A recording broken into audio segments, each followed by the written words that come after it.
¿Qué pueden tener en común un traficante de esclavos del siglo XVIII y un pandillero de Nueva York del siglo XX?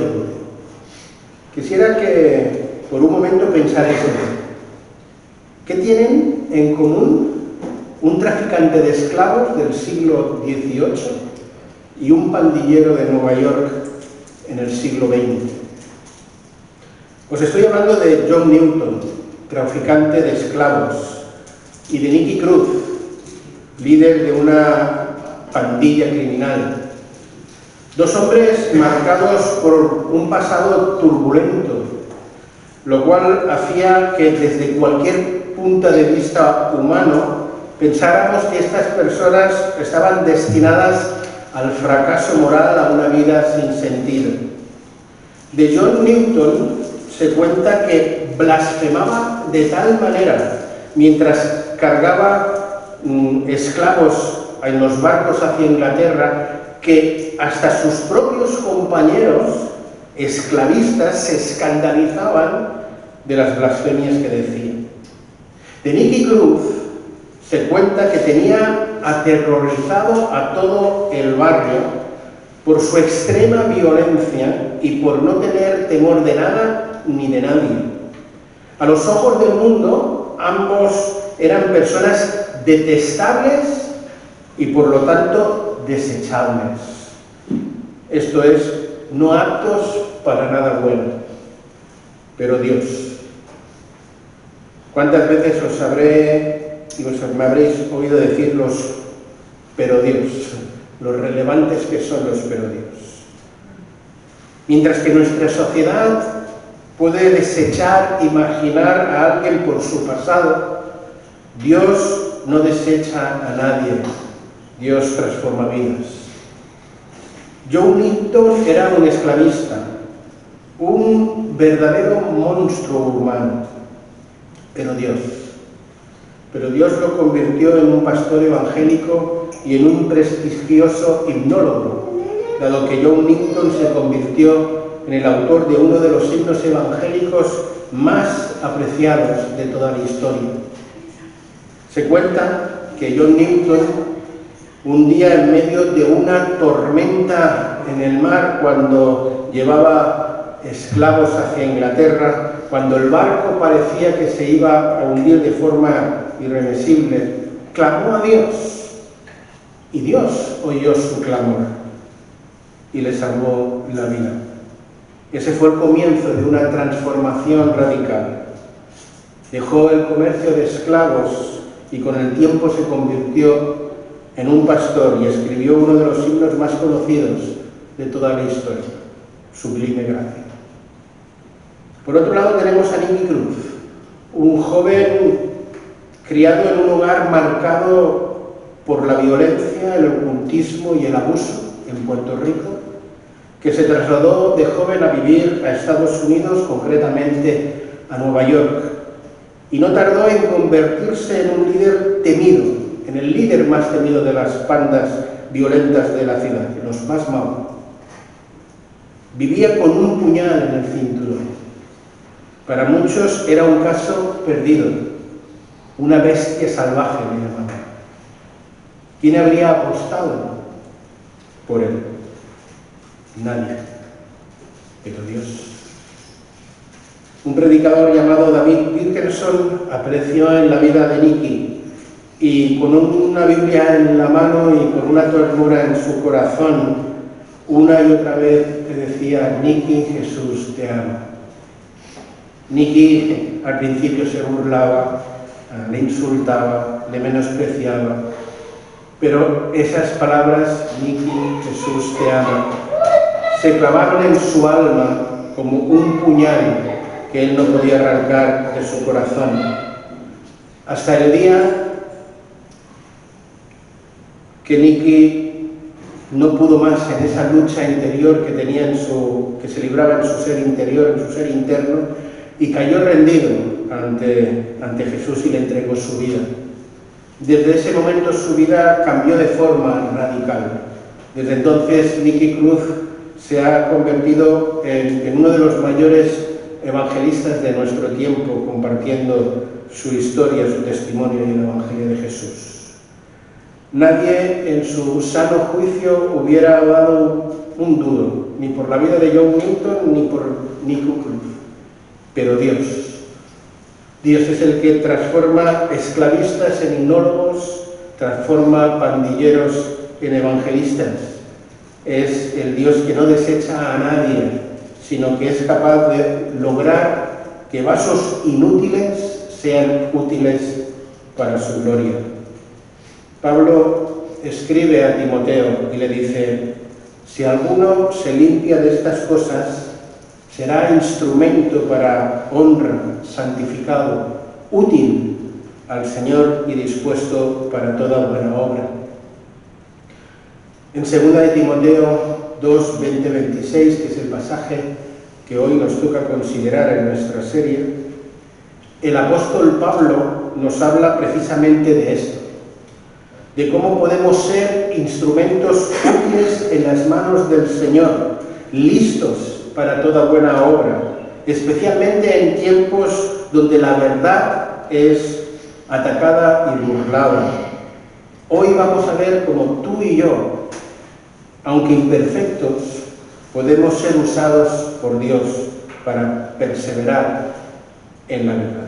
Os invito a que leamos juntos, pues, 2 Timoteo 2, 20 al 26.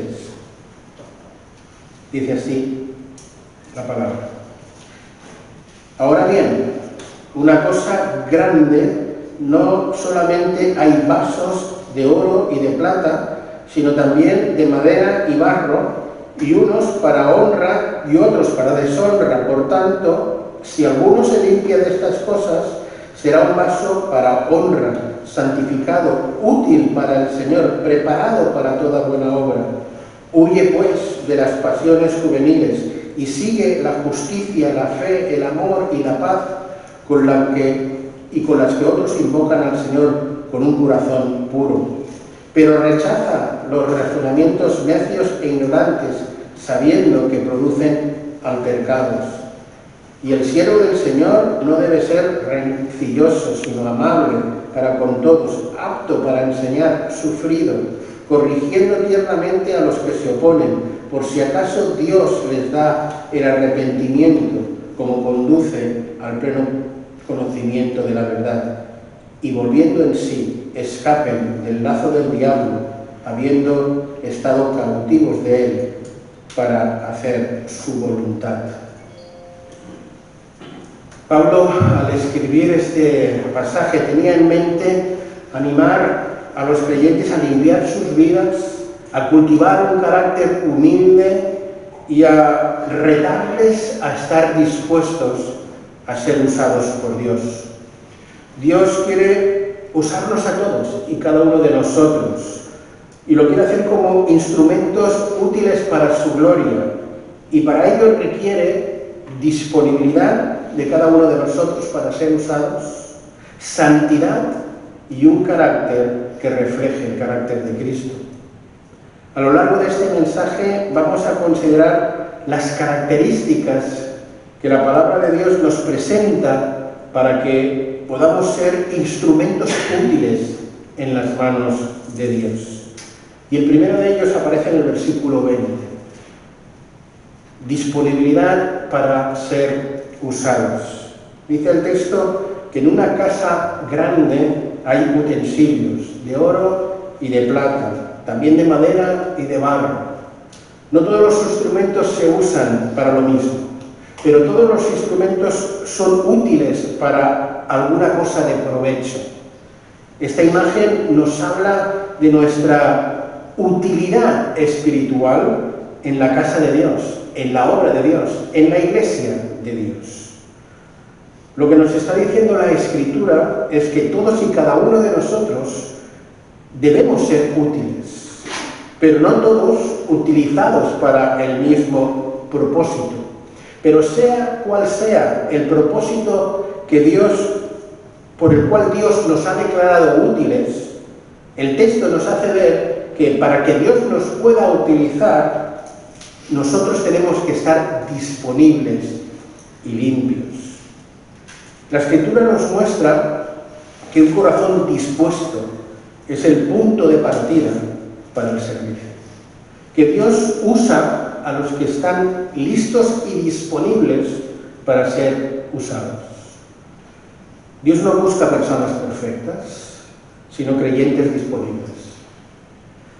Como alguna vez ya he comentado, Dios no llama a los capacitados, sino que capacita a los que Él ha llamado.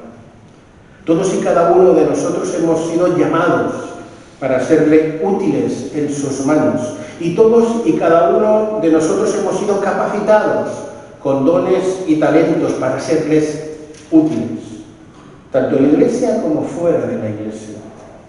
Pero esa capacitación comienza con una disposición genuina a ser usados por Dios. Para ser útiles hemos de estar disponibles. Y aquí la gran pregunta: ¿estamos disponibles para Dios? ¿Verdaderamente nuestro tiempo, nuestras prioridades, lo que somos y tenemos, está a la disposición de Dios? En una casa grande hay muchos vasos, muchos instrumentos. Los creyentes, por el mero hecho de ser creyentes, estamos ya en su casa. Pero Dios no quiere que simplemente estemos presentes en su casa, sino que estemos activos en su casa.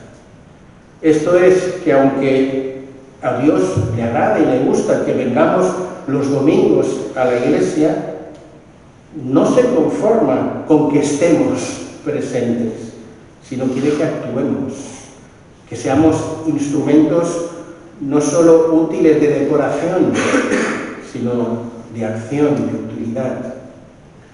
Dios quiere que seamos útiles, tanto dentro como fuera de la iglesia, porque su casa, la casa de Dios, lo abarca todo. Lo que consideramos sagrado, como es la iglesia, como lo que consideramos secular, el trabajo, las relaciones con amigos, familia, vecinos, etc.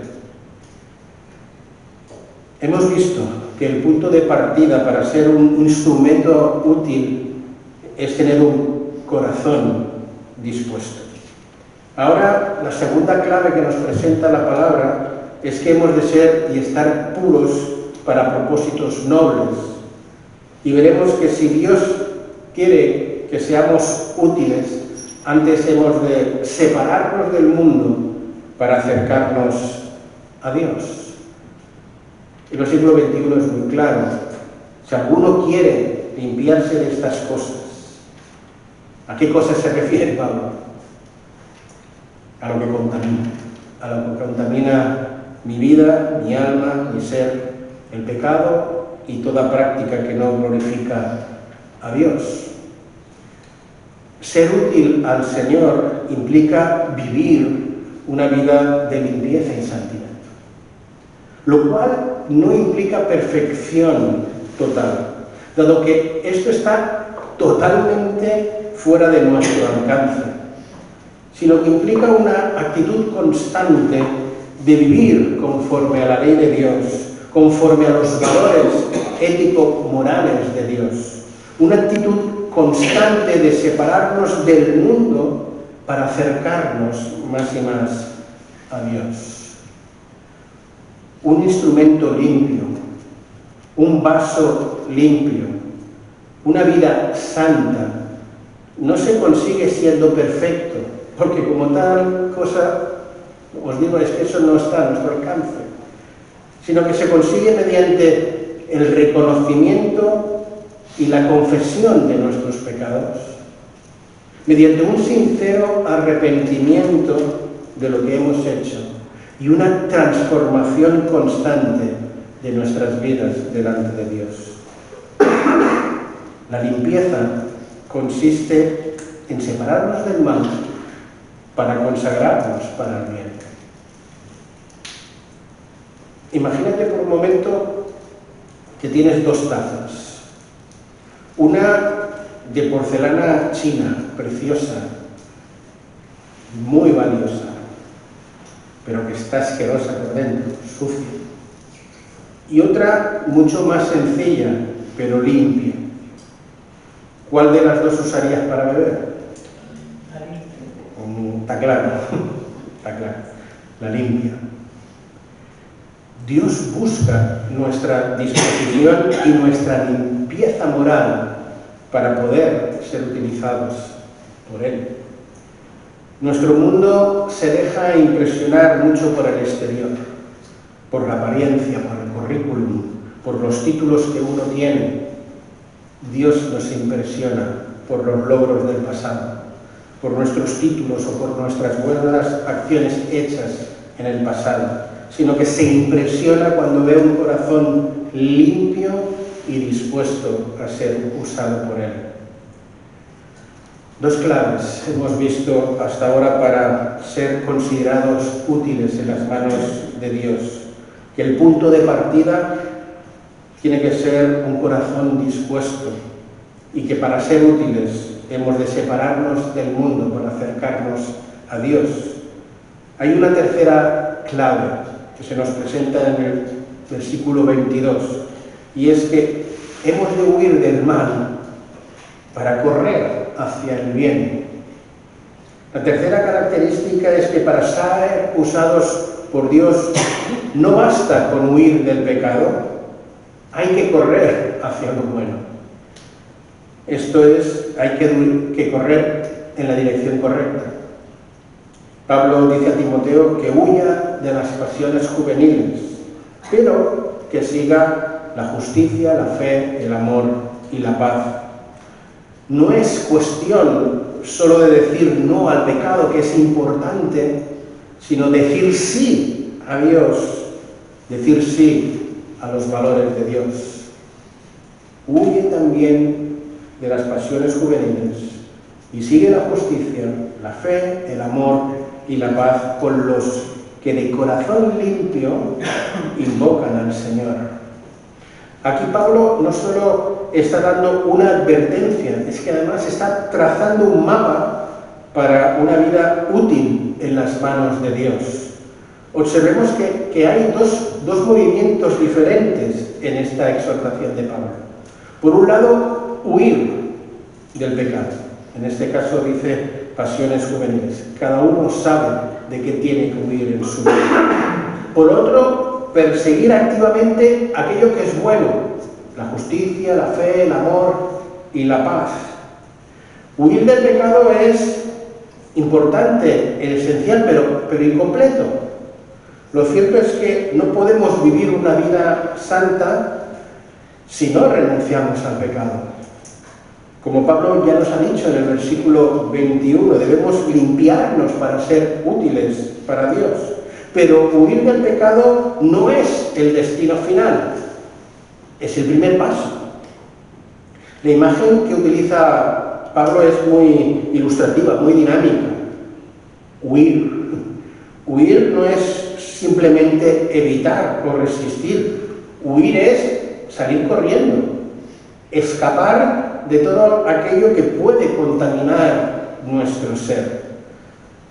Y lo cierto es que no es sabio correr por correr, correr sin rumbo, correr sin una dirección concreta. Si huimos de algo es porque ese algo es peligroso y queremos salir de allí, pero huimos para llegar a un lugar seguro. Y aquí es donde muchos creyentes a veces se quedan a mitad del camino. Dejan ciertos hábitos o actitudes pecaminosas, pero dejan ese espacio vacío y no lo llenan con cosas que le agradan a Dios. Pablo le dice a Timoteo que siga, literalmente que persiga, que corra tras ¿qué? La justicia, la fe, el amor y la paz. Estos son actitudes, no sentimientos, no emociones, son acciones.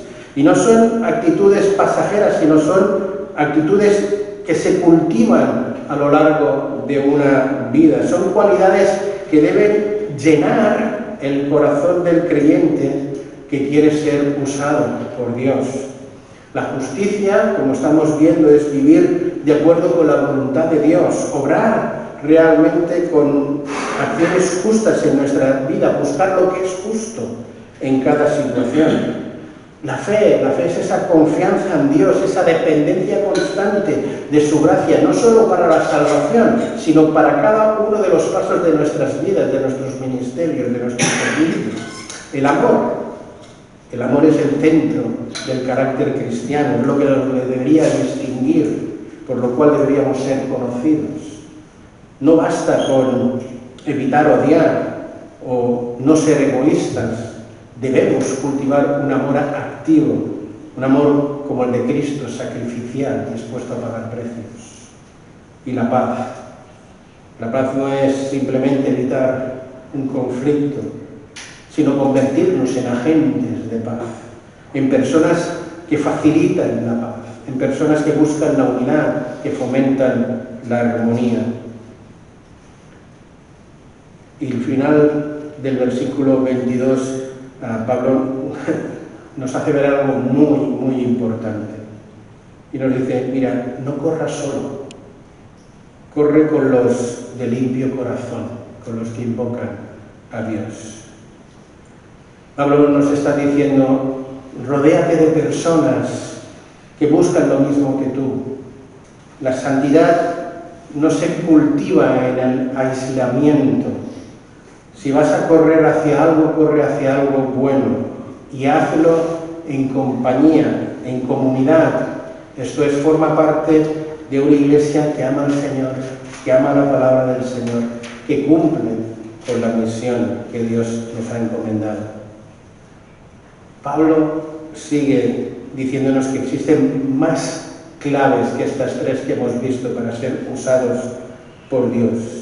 Pablo nos advierte de que hay algo que seriamente puede evitar nuestro crecimiento. Y es por eso que en el versículo 23 nos dice que evitemos las discusiones necias. Desecha las cuestiones necias e insensatas, sabiendo que engendran contiendas. Después de decirle Pablo a Timoteo lo que debe perseguir, la justicia, la fe, el amor y la paz, ahora le dice lo que tiene que evitar, las cuestiones necias e insensatas. En la época de Timoteo había muchas discusiones sobre cosas tontas, palabras, genealogías, ritos, doctrinas sin edificación, y Pablo dice, evítalas, evítalas. ¿Por qué?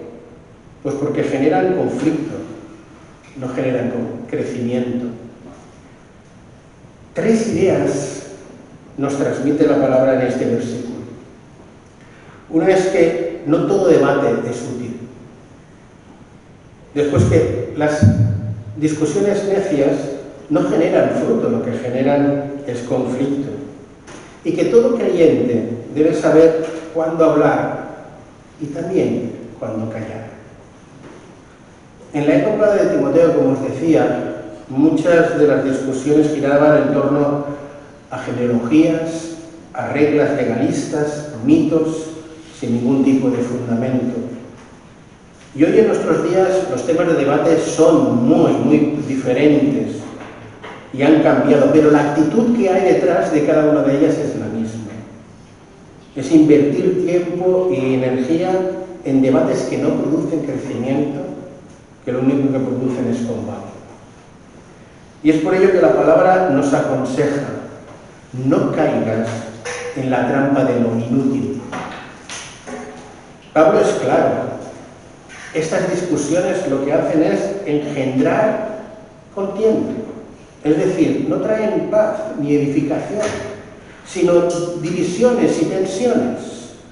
Alimentan el orgullo, endurecen los corazones, desvían del enfoque realmente importante que es conocer a Cristo y vivir por Él y para Él. Un instrumento útil para Dios no está llamado a ganar discusiones, está llamado a ganar corazones.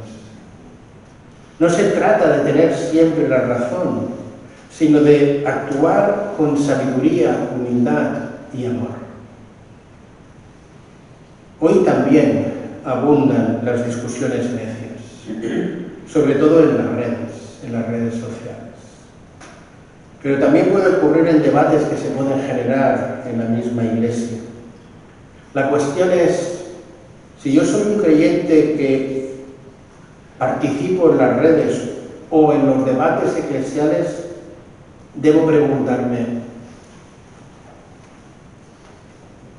¿para qué me meto en el debate? ¿Para discutir o para edificar? ¿Para destruir o para construir? Pablo es muy claro. Evita las discusiones necias, lo cual no implica, no significa que tenga que evitar toda confrontación o huir de defender la verdad de la palabra de Dios. Pablo no le está diciendo a Timoteo que sea un maestro tibio sin convicciones. No le está diciendo nada de eso. Lo que le está diciendo a Timoteo es, y creo que a cada uno de nosotros es, elige tus batallas. Discierne si vale la pena discutir o es más prudente callar.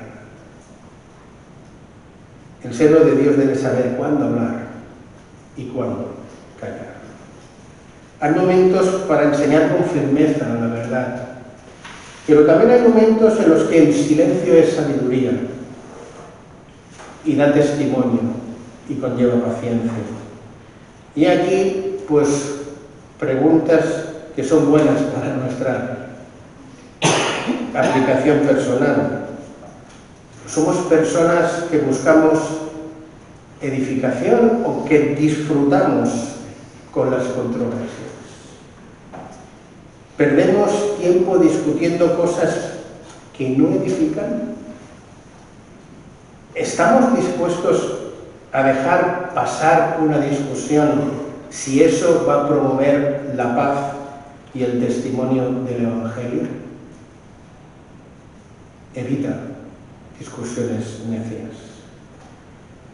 El siervo útil no solo debe correr hacia el bien, sino también evitar todo aquello que le distraiga de su propósito. Bien, 4 claves para ser instrumentos útiles en las manos de Dios hemos considerado hasta ahora. Disponibilidad para ser usados, estar separados del mundo para poder estar cerca de Dios, huir del mal y correr hacia el bien, y evitar esas discusiones necias. La última clave la encontramos en los versículos del 24 al 26, en la que se nos presenta que hemos de tener, para ser útiles para Dios, un carácter que refleje el carácter de Cristo. Después de advertir Pablo a Timoteo sobre todas estas discusiones necias, Pablo no se queda solo con el no hagas, sino que le muestra lo que sí debe hacer, cómo debe actuar. Porque evitar las contiendas no significa quedarse callado ante el error, sino saber cómo corregir cuando es necesario. Y aquí Pablo describe que el carácter que ha de tener un hijo de Dios para que pueda ser útil en las manos de Dios. Porque el siervo del Señor no debe ser contencioso, sino amable para con todos, apto para enseñar, sufrido, que con mansedumbre corrija a los que se oponen, por si quizás Dios les conceda que se arrepientan para conocer la verdad y escapen del lazo del diablo que están cautivos a voluntad de él. 3 ideas vuelven a salir de estos versículos. El siervo del Señor no pelea, sino que sirve con amabilidad. La corrección tiene que hacerse con mansedumbre y la corrección tiene que hacerse con la esperanza de ver actuar el poder transformador de Dios.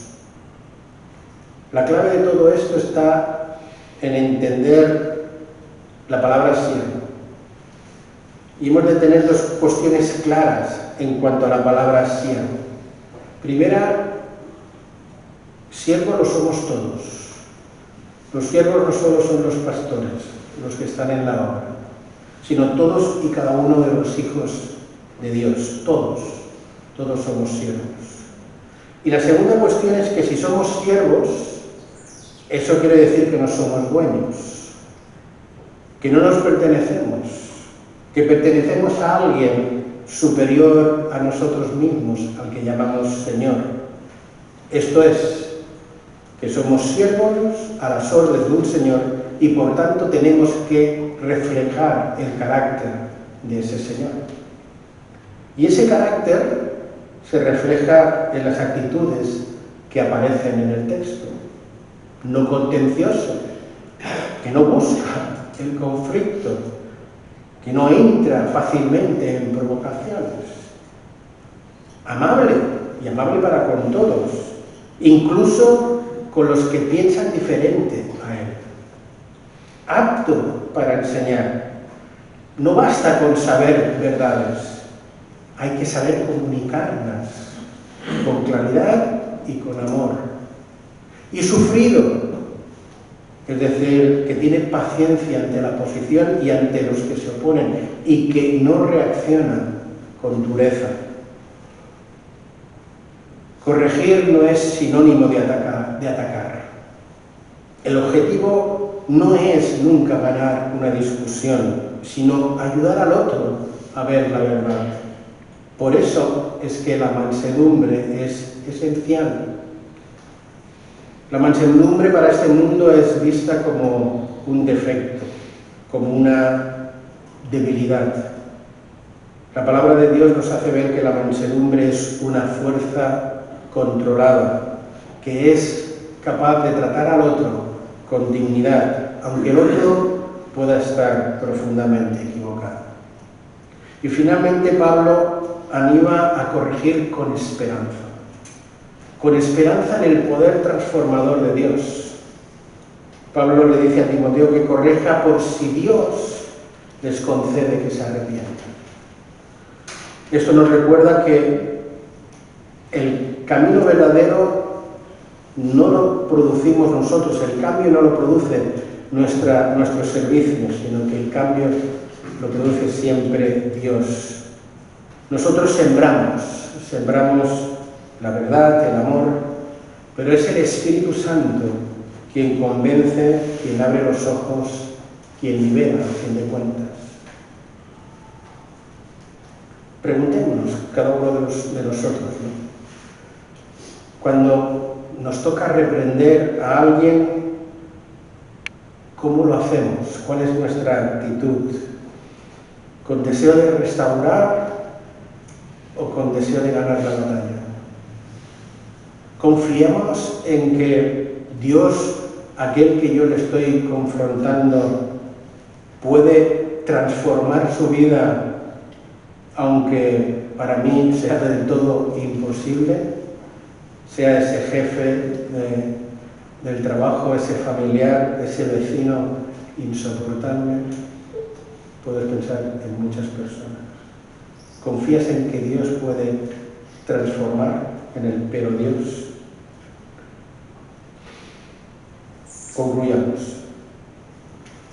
La palabra de Dios hoy nos ha presentado toda una serie de características, de claves, que son necesarias para ser instrumentos útiles en la mano de Dios. Y la palabra de Dios al mismo tiempo nos ha ido presentando cada una de estas claves y nos iba haciendo pensar a cada uno de nosotros si estamos dispuestos a ser instrumentos útiles, si estamos dispuestos a ser utilizados por Dios. Dios quiere que en su casa todos los instrumentos, aunque sean de material diferente, todos y cada uno de ellos sean útiles para una función. Ciertamente no todos seremos útiles para lo mismo. En una casa hay infinidad de cosas, de instrumentos que sirven para infinidad de cosas, pero todos tienen que servir para algo. Estoy seguro de que en tu casa, como en la mía, está llena de instrumentos, y algunos meramente decorativos, otras llenos de polvo. Incluso estoy seguro que hay muchos que son totalmente inservibles. Esto puede que pase en alguna de nuestras casas, pero Dios en este pasaje nos quiere hacer ver que en su casa, esto es, en su obra, en su iglesia, nadie está para decorar, ni mucho menos para guardar polvo, y que nadie, absolutamente nadie, es inservible. Esto de venir y sentarse al banco de la iglesia y no hacer nada, eso no es la voluntad de Dios. Recuerda que Dios nos llama a todos a ser instrumentos útiles, y que todo instrumento útil empieza con decirle sí a Dios. Un sí que implica, según este texto, disponibilidad, limpieza, separación, humildad y una vida consagrada. Queridos, hoy hemos visto cómo Dios no desecha a nadie, sino que eres un especialista en transformar vidas. Transformó la vida de John Newton, transformó la vida de Nicky Cruz, transformó tu vida, transformó la mía. Dios a ninguno de nosotros nos ve rotos, inservibles, sin valor. Dios nos ve a todos útiles, pero la palabra de Dios nos enseña que para ser útiles hemos de tomar la decisión de estar disponibles, de estar limpios y de tener un carácter que refleje el de Cristo, manso y humilde. Por eso quiero invitarte en este momento a responder a la voz de Dios en su palabra. Tal vez te has sentido descalificado por tu pasado o paralizado ahora por cuestiones presentes. Tal vez has estado atrapado en discusiones sin fruto o atrapado en hábitos pecaminosos que nos alejan de la pureza. Hoy puedes decirle al Señor: Señor, heme aquí, Señor, aquí estoy, límpiame, transfórmame, úsame, haz de mí un instrumento útil en tus manos. La pregunta es: ¿estamos dispuestos a decirle sí al Señor hoy? A decirle sí, utilízame.